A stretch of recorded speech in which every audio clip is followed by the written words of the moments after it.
Oh, how'd you do in your leagues this week, Alex? Actually, this week I went undefeated in all of my redraft leagues. Last week I was winless, so it balances out. That, that's pretty cool. Welcome to the Dynasty Stock Market. I am bigz. He is DFK. Brennan Alex, Big Boned FFB at Dynasty F Key.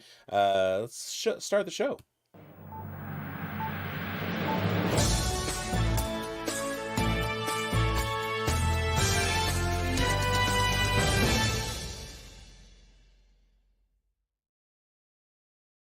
All right, it's the Dynasty Stock Market with Biggs and DFK. It Let's is go. week two is in the books.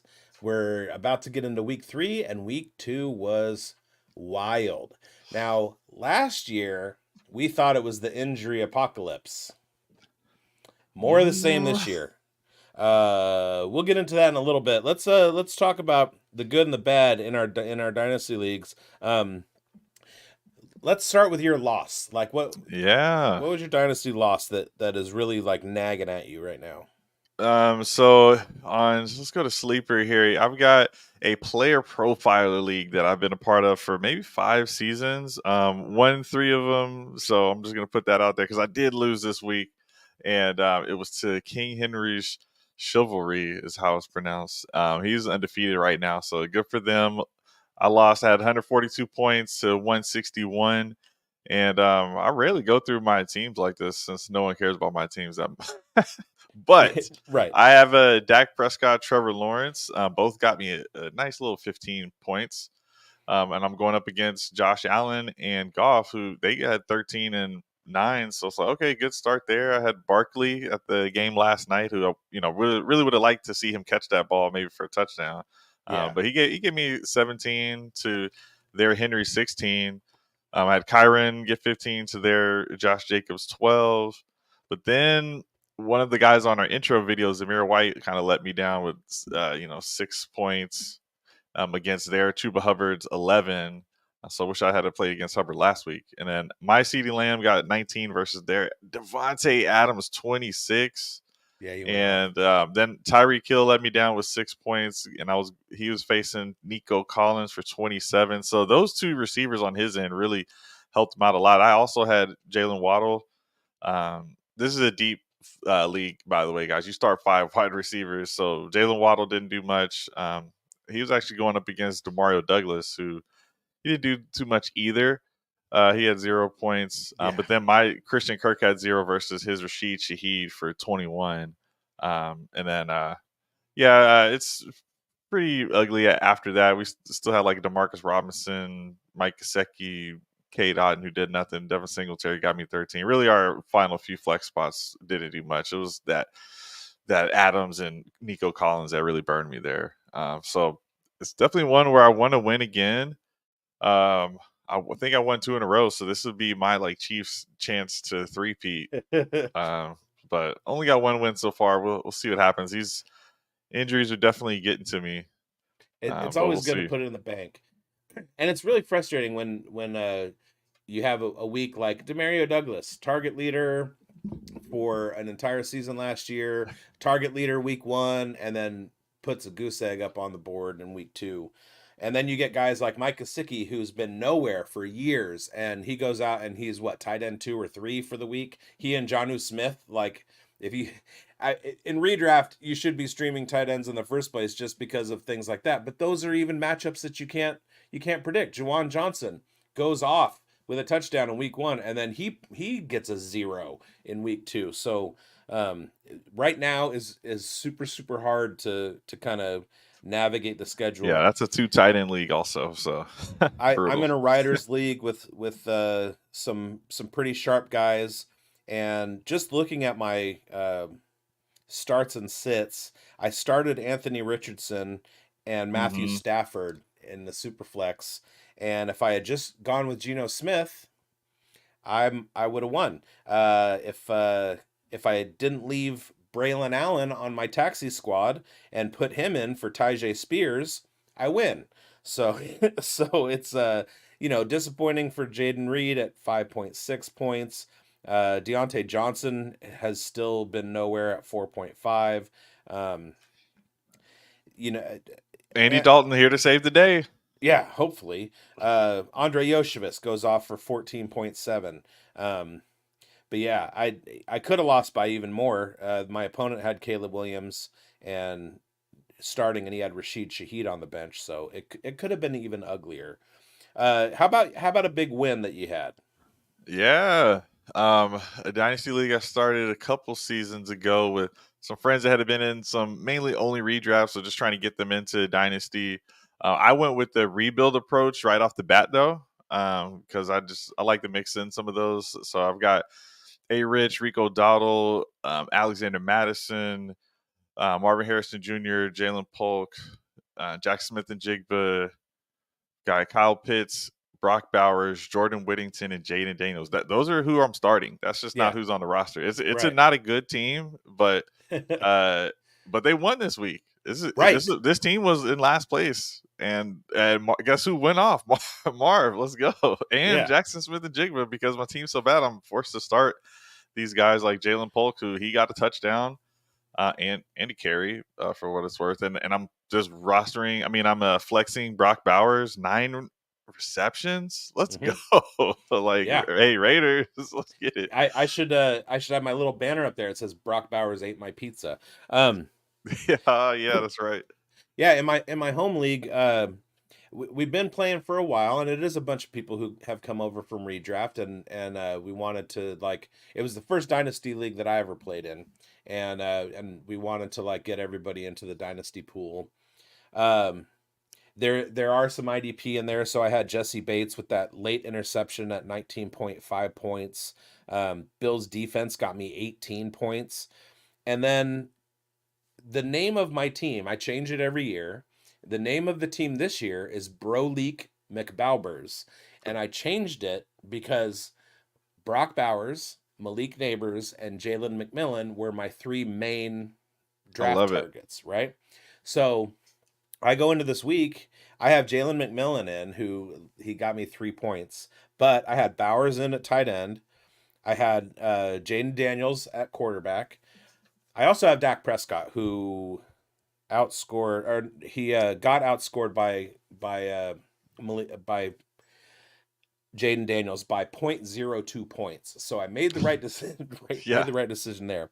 But I have Brees and then I have Devonte Adams. So that early slate of games, I'm going against like the guy that's been the runner up for the past 2 years, whose team is Okay, so it's mostly tough. like guys I've traded to him, like Amon-Ra St. Brown, Jameer Gibbs, Joe Burrow. Um, when I went into the draft, I was like trying to be an agent of chaos. What my first four picks were my first three picks were tight ends, and because I figured I could use them like as trade targets and stuff. I was just I took George Pickens at 101 one year, like the purpose of this league is for fun, but Yeah. also I really want to win. So I got really tired of not winning. Um and so going into this week, I'm playing against the runner up from the last 2 years, who I don't think that I've beaten ever. Okay. And I'm watching the early slate of games, and my projection was like in the 110s, 118 I think, and I wound up scoring like 70 points over projection, and he was projected to beat me. And then at some point in the third and like late in the first slate, I'm watching on the four screen on Sunday Ticket, and all of a sudden Devonte Adams, Brock Bowers start getting peppered. I'm watching Malik Neighbors, and Daniel Jones just keeps feeding him, and I'm like, I might have a chance at this. And then boom. Normally what happens is Monday Night Football is when my team loses. Like Yeah. whoever I'm playing will have somebody on Monday night, and they will I will be up, and then they'll pass me during Monday Night Football. I held a lead from late Sunday night all the way through the Monday game, and then that Jesse Scary. Bates interception, just icing on the cake. It was beautiful. Broleek McBowers beat You May Kiss McBride by 21 points. And on Sleeper, I love the weekly report. Oh This yeah. weekly report came out, and the one I was the scoring lead, which, to be fair, as even in like a bottom 5 team that I've had the last 4 years, I'm still usually up there like second or third in total points scored for the season. I just have really bad matchups. Maybe that matchup luck will change this year. But when I look at the 1, 2, 3 of this week, I'm at 1. Last year's 101 is at 2. And last year's 102 is at 3. So Nice. we've flipped the table this week, and the bottom 3 teams from last year all won this week, and it's been beautiful. So lots of shit talk in the chat, Yeah. and people have been going off. Yeah, so let's get to some of the trends.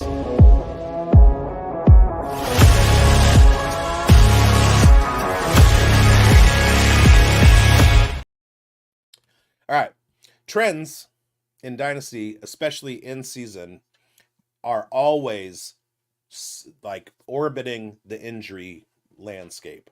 So this week, what do we have? We had Cooper Kupp go down, AJ Brown go down. What are some other ones? Tua. Yeah, we had the fibula is no longer attached to Isaiah Pacheco's body. So Pacheco, huge one. yeah, Kenneth Walker Jr. yeah. Kenneth Walker the third. Debo Samuel. And we lost. Did you say Ingram out of nowhere? We lost him like No, the day of in warmups. Evan Ingram. Yeah, yeah, brutal. yeah. One of my most important leagues, I lost by less than a point. I had to put Michael Mayer in for Ingram. Yeah, 20-team league, it's deep, but okay. So when we're looking at the landscape, obviously Zach Charbonnet is not going to be like available on waivers. But who are some of the guys that you're looking at in waivers to kind of cover for some injuries?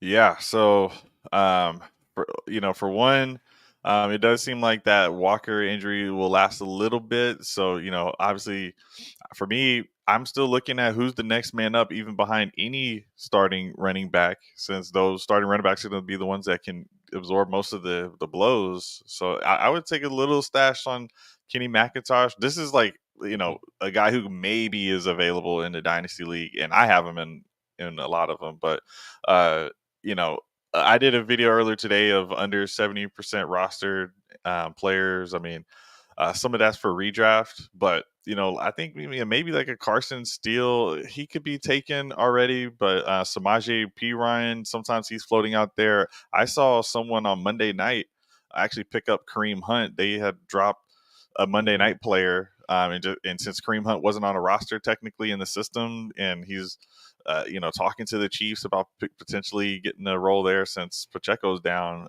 They went ahead and grabbed him. So he's definitely someone that should be available. Even like the lesser, like a Tank Bigsby. Sometimes people have given up on him. You might want to check. Garendo was highly rostered, but we've seen him out there. I know in like redrafts he's barely rostered, and like a Deonta Foreman, he seemed to actually get a much bigger role versus what we saw week 1 with Jerome Ford. So like a Foreman could just be a nice little sleeper piece there. And with the Joe Mixon thing, it sounds like he actually might be okay for this next week. But if not, Cam Akers will be rostered. But I feel like people have given up on Dameon Pierce. Mm-hmm. He may be available.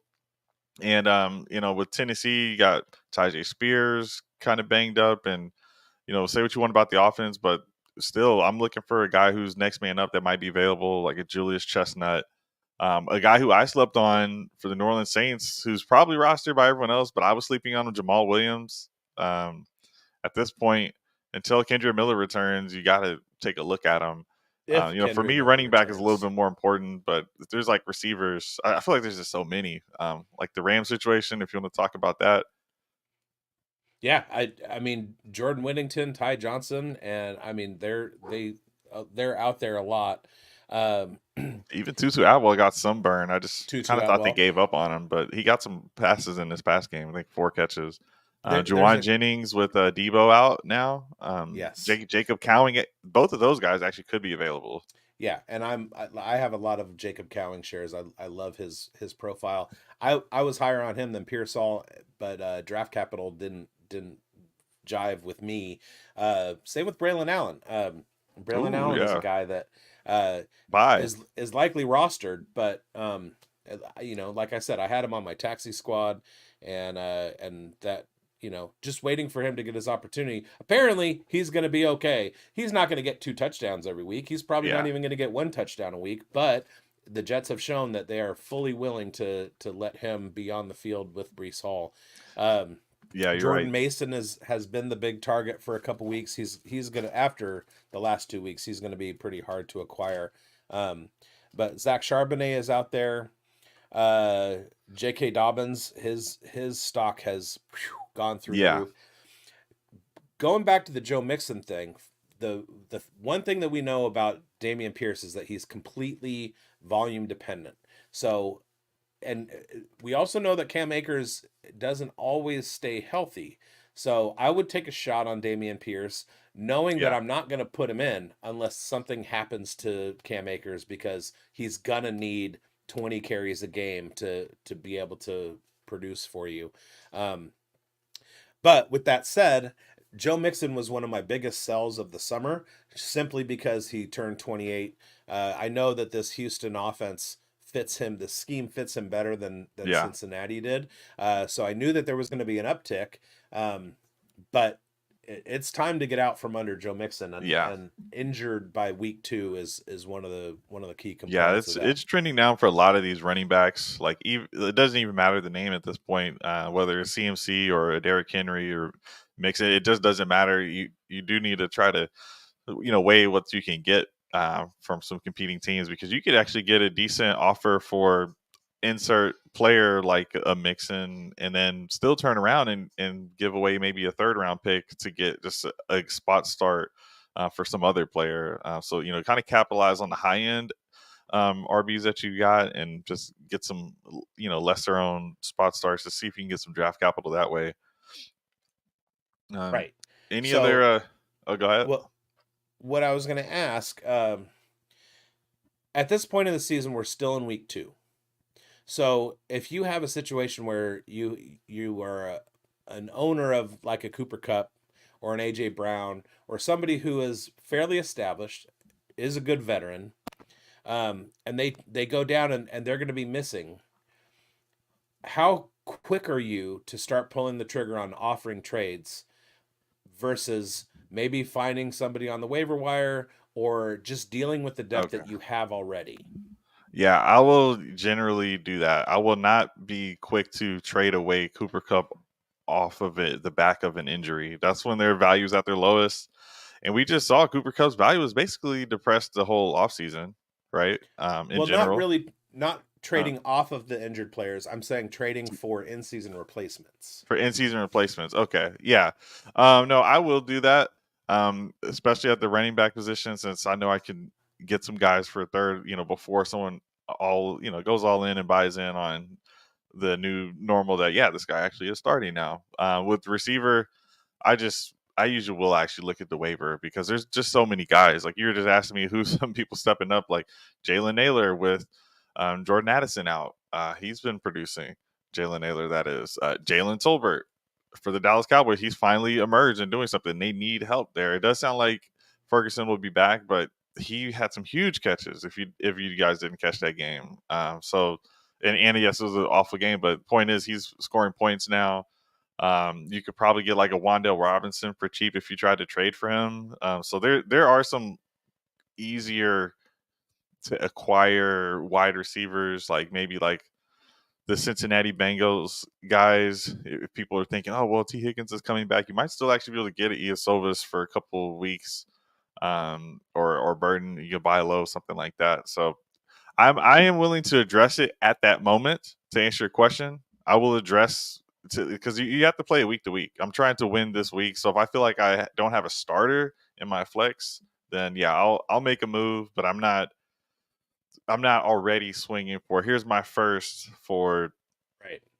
I don't know what the right value player is, but you know what I mean. I want to hold that until I know that I'm in the playoffs and I know what I'm buying, because you could trade that first for, I don't know. It's not Jaden Reed that price, but let's say you trade a first for Jaden Reed, and then week 10 he or Jordan Love's out. It's just doesn't make sense. Even though I would definitely buy low on Jordan Reed right now. Absolutely, because Malik Willis is not him, and and Jaden Reed is going to be back Yeah. sooner Oh yeah, I than mixed the names. Yeah. than most people think. So to your point, with focusing on running backs, obviously there are more wide receiver options, but when we look at the data, passing offense in the NFL is down to an historic low That is in insane. I would not have recent predicted that. years, which all that does is it drives up the value or the importance of running backs in your roster, but it also flattens out the wide receiver field. So you're gonna have weeks where you've got Jamar Chase doing nothing, and younger guys absolutely going off, and Jordan Whittington being rosterable and things like that. Whereas at the running back position, if you've got an injury to Isaiah Pacheco and Carson Steele, who ostensibly is going to be his backup, the way I'm looking at that situation is it's a Carson Steele, Samaje Perine backfield in the mold of the Kareem Hunt, Xavier McKinney from a couple years ago. And I came up with a pretty clever joke when I started seeing people pull Kareem Hunt off the waiver wire yesterday. What's the difference between Kareem Hunt and my laundry? I don't know, dude. My laundry's not washed. Oh, Okay. So with that said, the biggest trade target, the number one running back involved in trades over the last 30 days in Dynasty has been Jordan Mason, which Jordan Mason is an absolutely fantastic asset. The guy is going to get the bulk of the work. There's something about that Kyle Shanahan offense that is plug and play for running backs.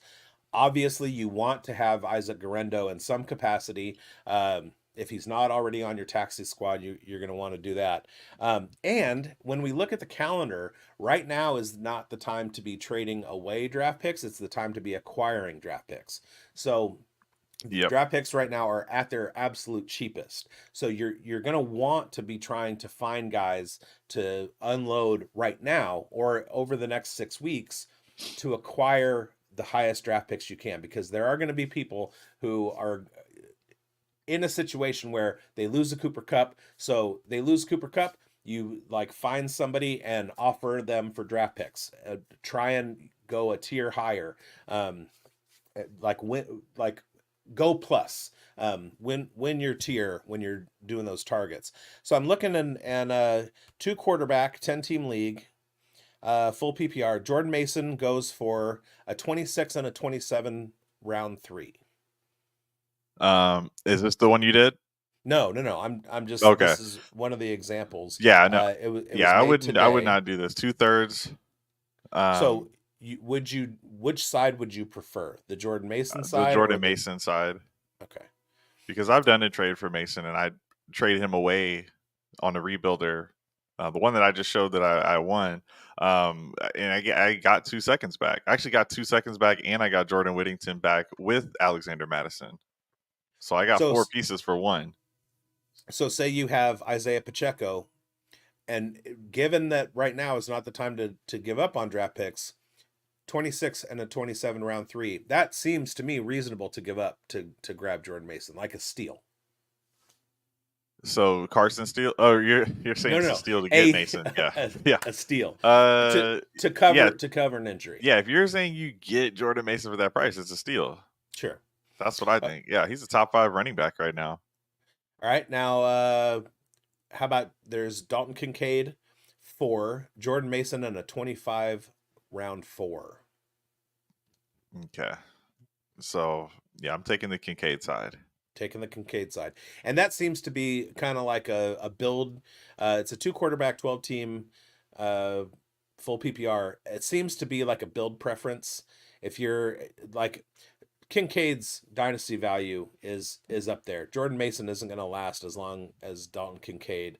Kincaid's going to be playing in 5 years, and Mason won't be. And Mason won't be. But if you're in a situation where you are loaded at tight end, say, and you need that running back, you're getting back Jordan Mason and a 25 4th rounder. it might be a move. It might be a play. A, you pick up a draft pick. B, you get that running back you need because you lost Pacheco, and C, you have a glut of tight ends. So Yeah, that seems like it I would be can pretty see being in reasonable. that spot. I'm definitely in the league with Laporta and I had Njoku and Ferguson. They're both injured now. Yeah. So but It, at the time I was thinking I was flooded with tight end talent. So if I had an extra one, like give that up for Mason. I could see that. Now, you being a Cowboys insider, um, not a Cowboys insider, but a Cowboys Fan fan insider. tiger. Uh, Yeah. uh, do you see Fergie back next week? Yes, Thank he'll you. be back. Okay. He was projected to potentially come back last game, so that's a good sign going forward for the next game. And what about Schoonamaker? Grab him just in Yeah, case. I did. That was my number one question going into the week was if he doesn't do anything this week, week 2, he needs to be the third string tight end behind Brevin Spanford. So he got 6 of 6 targets. I'm feeling good about Schoonmaker. Yeah, yeah. It was a nice game. He caught them all. I So I of course the Saints are my NFC team, so I watch every Derek Carr game that there is, ooh, and so I have that's literally why I have the Sunday ticket is so I can watch the Raiders and the Saints. So I watch could be every their Saints year. game. I guess you know the stat, right? The last time Saints had 2 40-point games in a row, they won the Super Bowl. I didn't see that. I saw that it was a long time ago. I didn't see the Super Bowl part, but there is a juggernaut over on the East Coast in the Southeast that the Saints are going to have to get through, and it's week 2, baby. There's no crowns Yeah. given out now. Look at the Eagles and the Dolphins last year. They week 3, week 4. Dolphins go put 70 on the Broncos, and everybody's calling for an Eagles Dolphins Super Bowl. So whoever you like in the AFC, just know the Chiefs are going to pass them up and be in the Super Bowl, and the NFC is wild and wide open. Uh, the 49ers lost an early game Oh, last year in a similar fashion to what they did against Minnesota, and everybody counted them out. They go to the Super Bowl. So, let's pump the brakes on our predictions, especially yeah. with the Saints or the Buccaneers, all the 2-0 teams. It's still a long season. Think about it in terms of Major League Baseball. There's 162 games in Major League Baseball.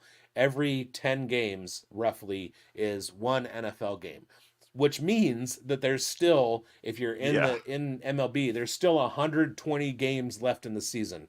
Who are you crowning then, right? All right, and last one we'll talk about. Uh, actually, no, there's two, because one of them is very very. Nope, three. There, I have three intriguing trades to talk about right now. The first one, this one to me, especially given the calendar, is crazy.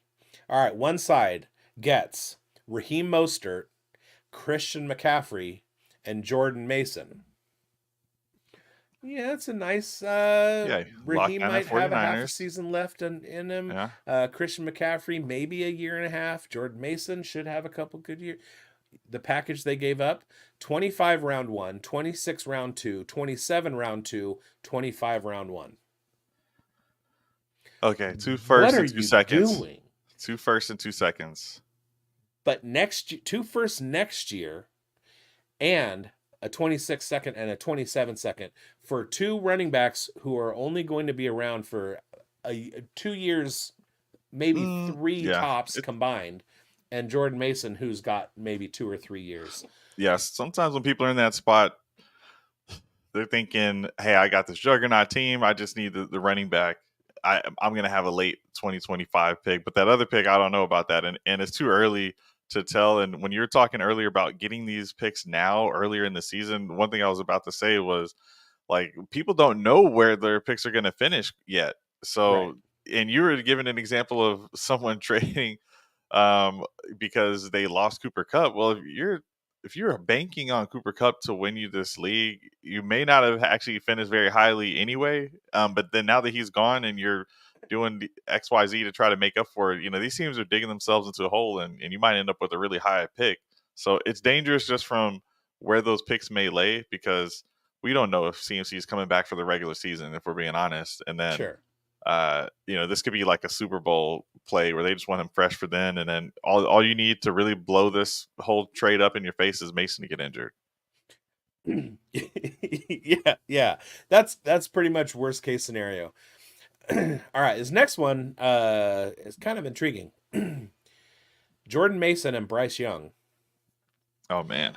for a 25 round 2 and a 26 round 2. Okay, so yeah, I'm taking I'm still taking the Jordan Mason side, to be honest. Even though I just did a trade where I got the 2-2s for Jordan Mason.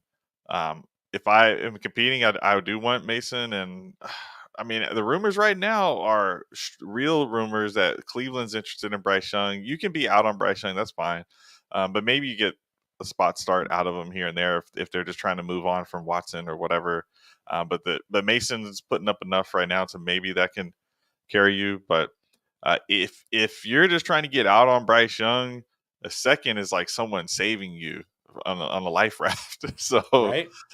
So from that standpoint, I can see someone just saying, "Thank God I can get rid of Bryce Young and I can get a couple second round picks and just figure it out." Because if you had Bryce Young, it's probably not going well. What a roller coaster Bryce Young has been. He goes from me being totally out. Oh, he's not ever gonna succeed in the NFL. CJ Stroud is your guy that you want, to getting the 101 pick in the 24 NFL or 23 NFL draft, to now Dave Canales is in the building. Let's see Bryce Young have QB a whisperer. resurrection.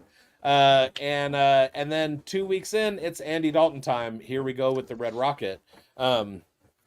Just Crazy. woo! It's like early Zach Wilson, early Baker Mayfield. Yeah. And I made a trade yesterday. Ow. Let's hear it. I traded a 25 first for Skylar Thompson and Andy Dalton. He's lying, guys. I'm not lying. It's a 32 team league. The waiver wire includes Brogan Roback and Tom Brady. And for those who don't know Brogan Roback, he's Max Crosby's best friend and was a practice squad player, undrafted free agent. EZB says it's an L in the chat. And he got a question for us too whenever you're ready. No. Here's the thing. My quarterback in this 32 team league is Tua. Oh. I don't have I have Tua and Josh Johnson, who is like a dart throw for maybe what happens if Lamar gets hurt. So I need a heartbeat, because Tua certainly doesn't have one, at least going for the near future. So I need somebody who's going to get me 6 to 10 points. All right, well, you better be on the waiver wire for Tyler Huntley. To back that up. Literally, this league, 32 team leagues are tough. And he was on a practice squad. Dang, it's rough out there. Sure. But I'm a playoff team, so we're talking like back end of the 20s with this first round draft pick. It's not going to do me. I mean, it's literally like a third round pick in regular drafts, guys. And it's going to give me like somebody with a heartbeat. Plus, since it's a 32 team league, it's super deep. There's a lot of IDP that I do well in. I have Foyasade, Olakun, a bunch of other guys. Yeah, they'll carry you. You just don't want zeros. It's there's punt return yards included, and I have a bunch of guys that give me points for that. So it's not your standard league. That's okay, Easy B, because even people in my league thinks it's an L, and I'm trying to tell them, like, you don't understand. I just need somebody who's going to complete 5 or 6 passes a week. All right, and okay, so let's go to the last one. Well, go ahead. Yeah, he was saying if just for redraft, should he move Dell for Pittman? Tank Dell for Michael Pittman Jr. He's got both. Both have started slow. Feel Pittman has a bigger upside, getting more targets. I would. Yeah, Pittman is the wide receiver 1 in Indianapolis, and he's going to go through the ups and downs of Anthony Richardson learning how to play quarterback. He's 6 games into his career. I saw an interesting stat the other day, and I will share it with everybody right now. It was probably yesterday, and it's going to Yeah, go and I back agree. for a little while. Like Pittman is more the possession receiver, and Dell's more the big upside play guy. And the size was just kind of on display, and it's just tough for him to hang on to some of those balls over the middle. Some of Yeah. those linebackers were knocking the balls out. So it's not like Stroud isn't giving him any targets, but he is getting the fewest targets and not making the most of them quite I yet. mean, Nico is him. Oh yeah, And Stephon Diggs is if you the best counterpoint to Nico. It was like that was one of the savviest moves of the offseason was bringing Diggs into that offense. Tank Dell he's got talent through the roof, but it's the Nico and Diggs show. But here, this is interesting. Through their first 6 starts in the NFL, Josh Allen was 78 for 143 with a 54.5% completion percentage, 3 passing touchdowns to 5 interceptions, sacked 18 times, 4 rushing touchdowns, and 3 fumbles lost. Anthony Richardson, 76 is 137, so very, very similar dropback production. 55.5%. He to be fair, he's got Michael Pittman and Josh Downs and Alec Pierce and guys that can catch the ball a little bit better than Allen did in his first year in Buffalo. 6 pass touchdowns, so twice as many as Allen. Same number of interceptions, sacked 10 times instead of 18, fewer sacks, more rushing touchdowns, and fewer fumbles lost. So his 6-game start is better than Josh Allen at this point, which is something that we all kind of saw with his physicality and everything. And everybody comped him to Josh Allen, saying he's got the size, he's got the rushing ability, and he's just going to need to work on his passing game. That's coming to fruition. So Michael Pittman is going to be going through those growing pains. Meanwhile, Tank Dell is just he's going to have some spike games. Love him in best ball, but in a redraft league, I think you're winning that trade. All right, I like it. All right, so this last Jordan Mason trade, give up Calvin Ridley, Jordan Mason, and Rashid Shaheed to get Adam Thielen, Puka, and a 26 first rounder. Okay, yeah, I'll take the first rounder side. Give me Puka in the first. Yeah, that's. I mean, there is no guarantee that this is not the real Puka. He had 1 season that was essentially injury free. I feel like he was dinged up a couple times last year, but didn't miss any time. But throughout his college career, he missed a lot of games. He's missing games already. So sandwiched through all of the injury bad luck has been 1 season. He went off. He was phenomenal, but it was 1 season. You got Thielen, who's on his way out. He's a if not expired asset, an expiring asset. And you're getting a 26 first rounder, so you're holding off on that for a second. You're giving up Rashid Shaheed, who is a 3rd-year breakout, spike week candidate, and involved in, to this point in this season, the highest powered offense in the NFL, with a quarterback who is absolutely out of his mind right now. Not doing anything unprecedented or anything that I didn't see coming, but Derek Carr is playing very, very well. Look, sounds unbiased. Oh, I'm so biased. But look what happens when you give Derek Carr a defense and a line that gives him some protection. Also, a Shanahan tree, Clint Kubiak offense and lots of weapons. He's not messing around. So you're giving up Shaheed, you're giving up a couple potential big years from Jordan Mason and Calvin Ridley, who,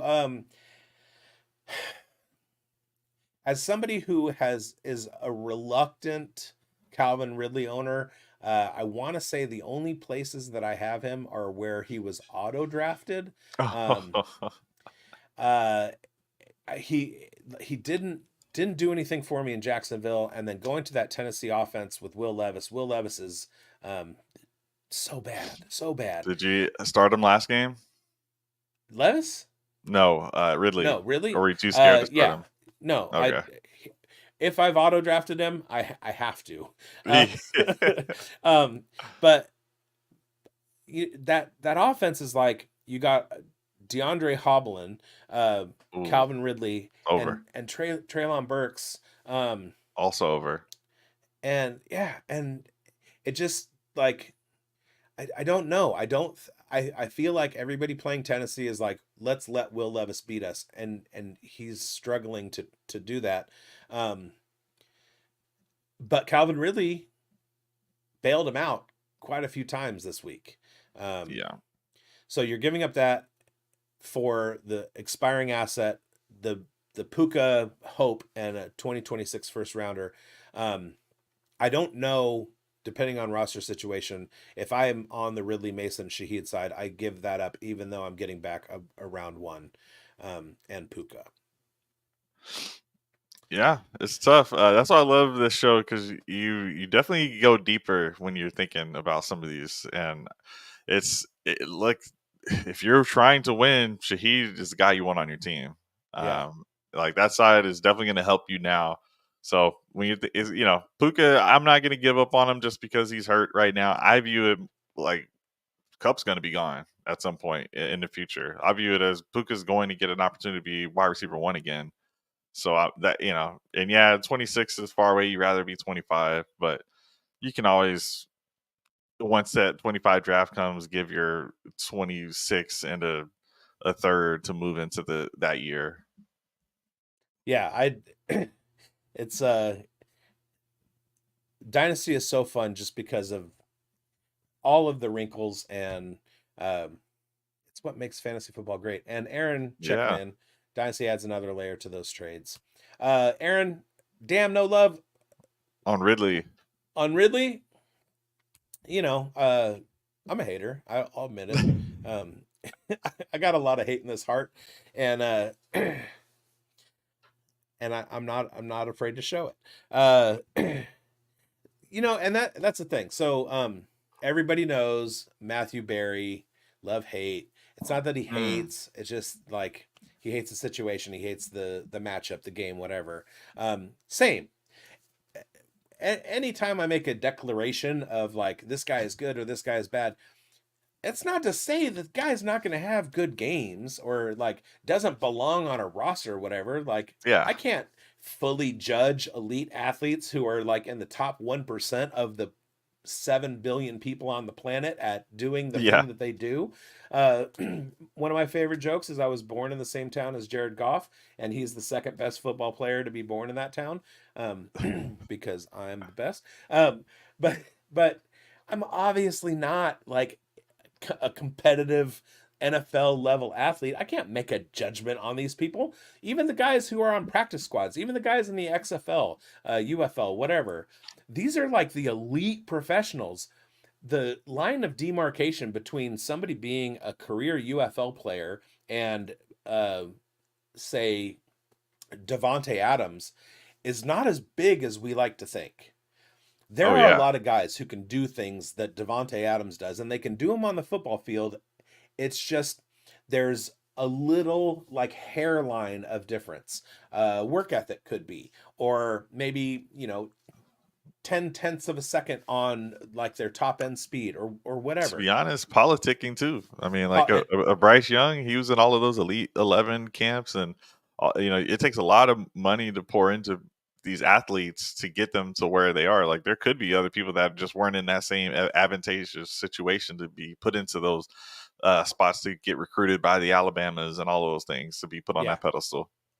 and that's the thing. Every time that there's every time in the NFL there's a specific profile. Maybe it's a physical profile. Well, the perfect quarterback is 6'3", 245 pounds.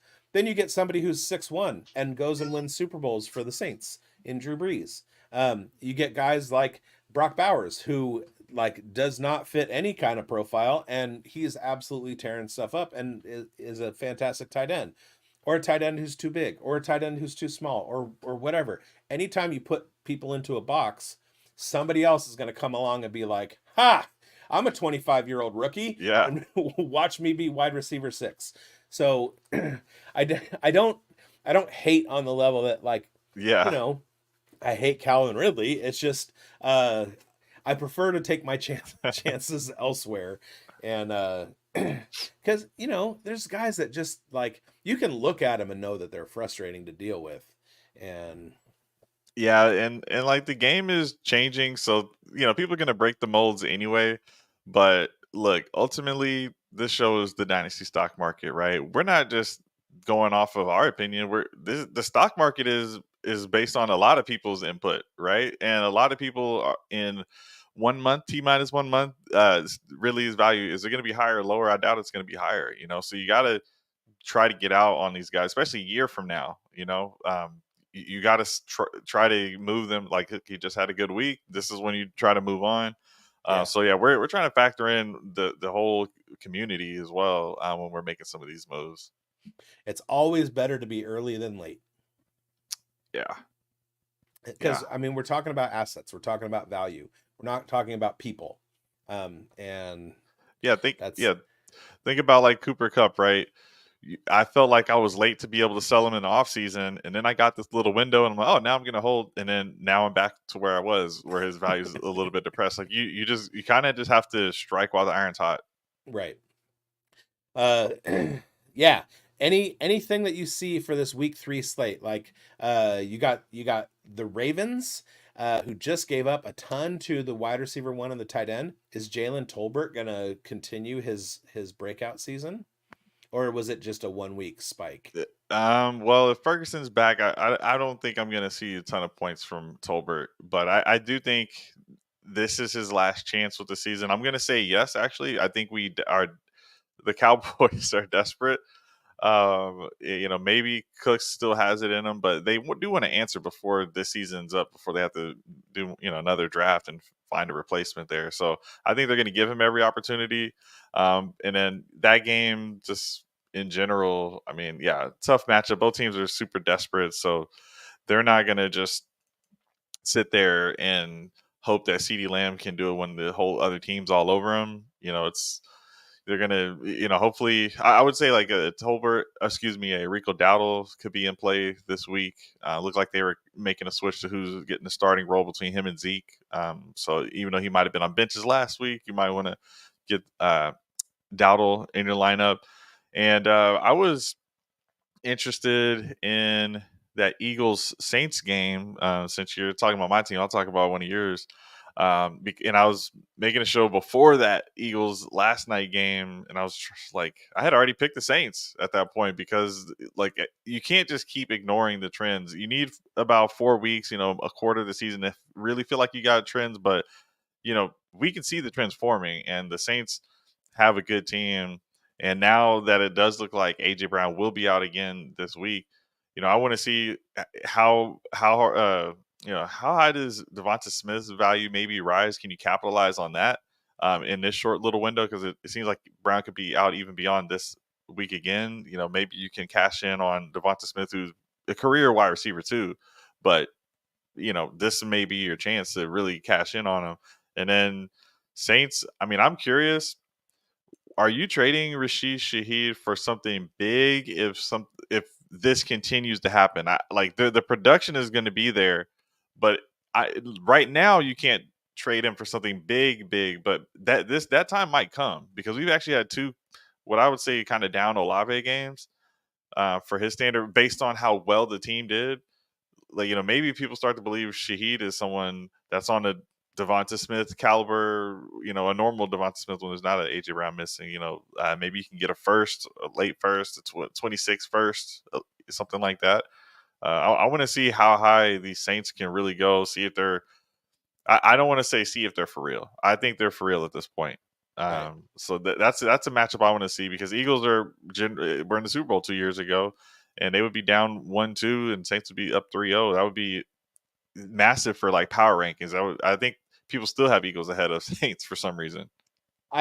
Rashid Shaheed, I might not be the one to ask about Rashid Shaheed, Uh-oh. because I tend to always Rashid Shaheed for the last two seasons plus 2 games has been my personal Gabe Davis. Every Yeah. time I put Rashid Shaheed in, he does nothing. Every time I put him on the bench, he scores 25 points. Um, so in a couple of the leagues that I have, that are important to me, where I have Shaheed, I've had him on the bench the last 2 weeks, and he's had 16 and 25 points in No. 2 consecutive weeks. So I'm gonna put him in next week, and guess what he's gonna do? He's gonna Everybody come sit up with him. 6. Now here's the thing about Shaheed though. He was last year. He was his first year with Derek Carr, and it was in a different offense. This year, it's his 3rd year in the NFL.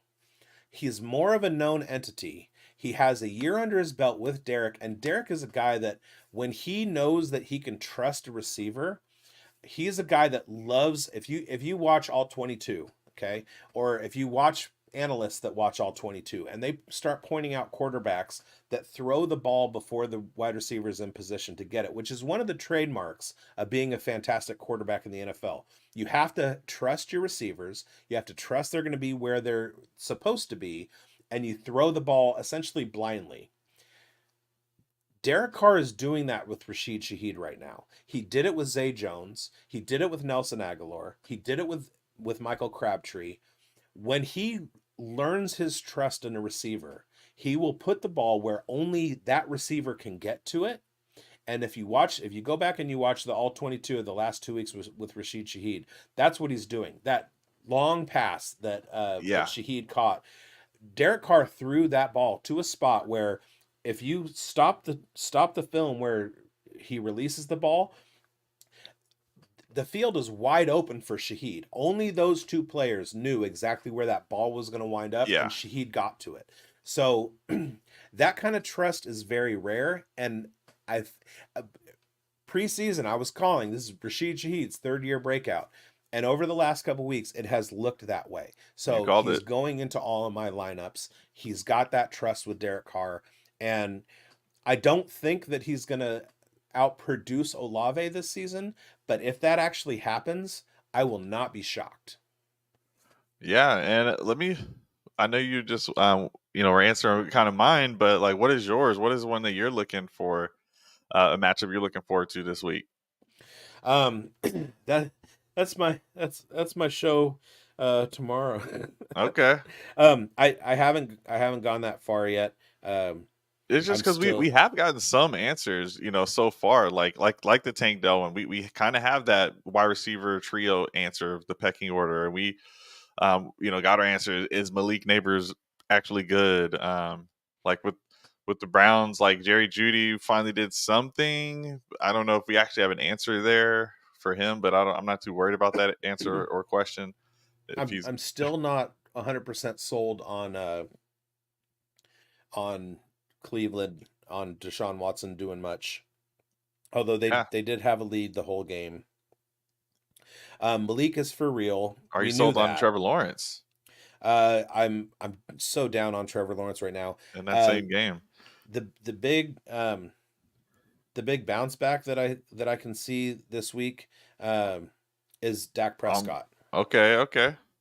After watching what Gardner Minshew did to the Baltimore Ravens, I can see a game plan for Dak where he throws more than 1 touchdown. And 2 touchdowns for him is going to add 10 points. He's going to have a 20, 22, 23 point game. The way that the Raiders were able to carve up the Ravens defense, I kind of see a similar analog.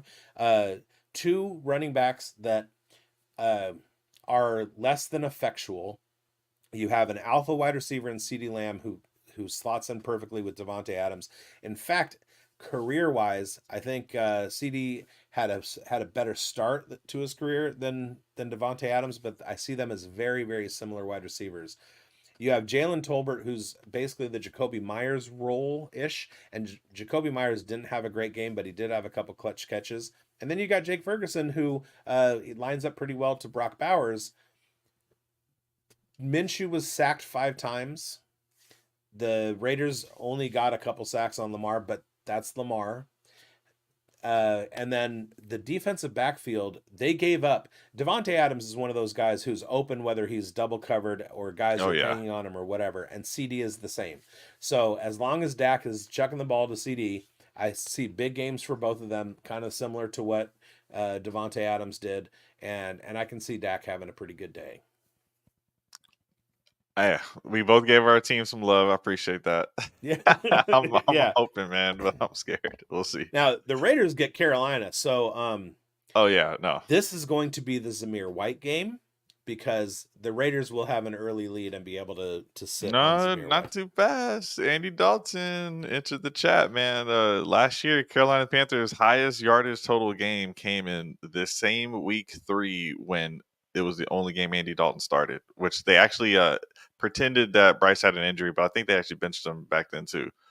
Yeah, but No, the I'm Raiders joking. defense is You pretty good. guys got Dalton. I'm not worried. The 2-1, Raiders here you defense come. is very underrated, and I don't think Baltimore scored a touchdown on their first like 5 or 6 drives. And Lamar had so many chances in that fourth quarter and just couldn't get it done. So I think he got the ball back 3 times and couldn't get it done. Yeah. 2 plays in that final quarter were so critical.